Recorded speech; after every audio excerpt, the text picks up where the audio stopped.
Ada lele lele lele lele lele Yusuf koydum bu nedim nedim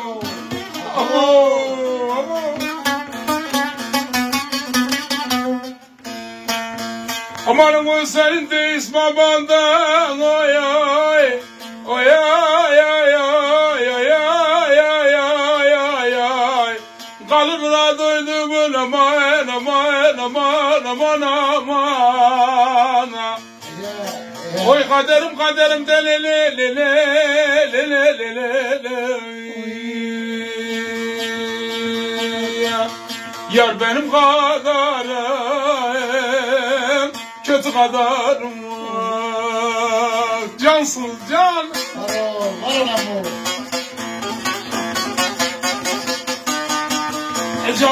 canım he ne güzel sizin gibi akrabalarımdan gurur duyuyorum her zaman valla.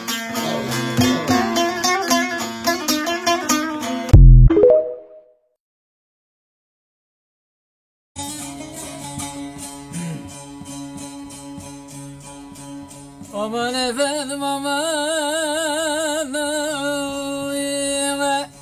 aman veletlerden öldü yine dirilmez dirilmez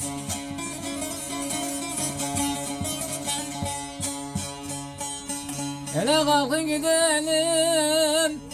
Afın ellerde durmayalım Veletlerden gele vermeyelim Hele silahla öte geçelim de gene katlara önce biçelim ya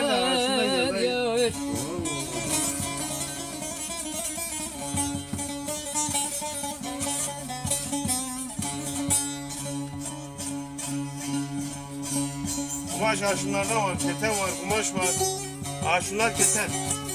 Bunlar kumaş. Nasıl şey? 900'e geliyor kumaşlar. Kumaş pahalı değil.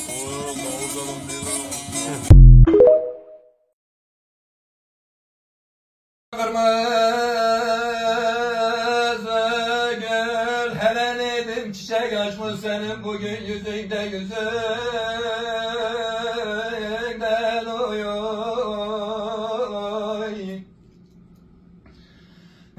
Ya sen koydun da yüreğime ateş ile dumanı dumanı dumanı yar yar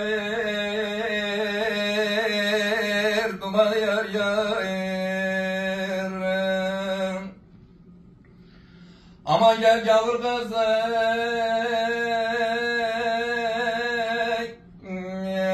Amanın gel gavur kızı da gene bizden Müslüman olalım olalım olalım ya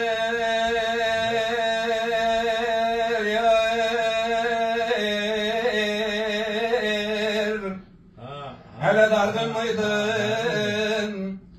küskün müydün Bana mi kere ettin de gene sen de bugün geldin ağlardın ağlardın aman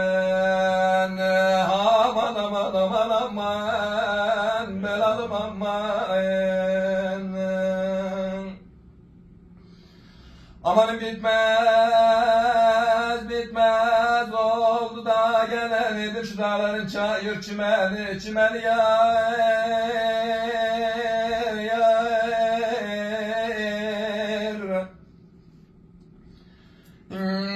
Amanım bitmez bitmez oldu da gene nedir şu dağların çayır çimeni çimeni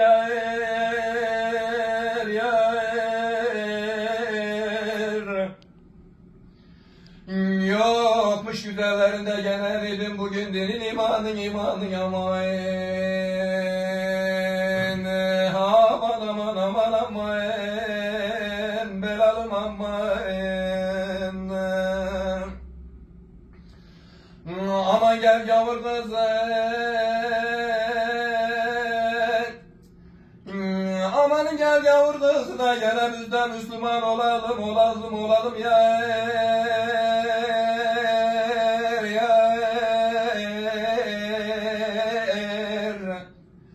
Hele dargın mıydın, kırgın mıydın Bana mi kenettin de gene sen de bugün geldin ağlardın ağlardın aman Aman aman aman aman belalım aman aman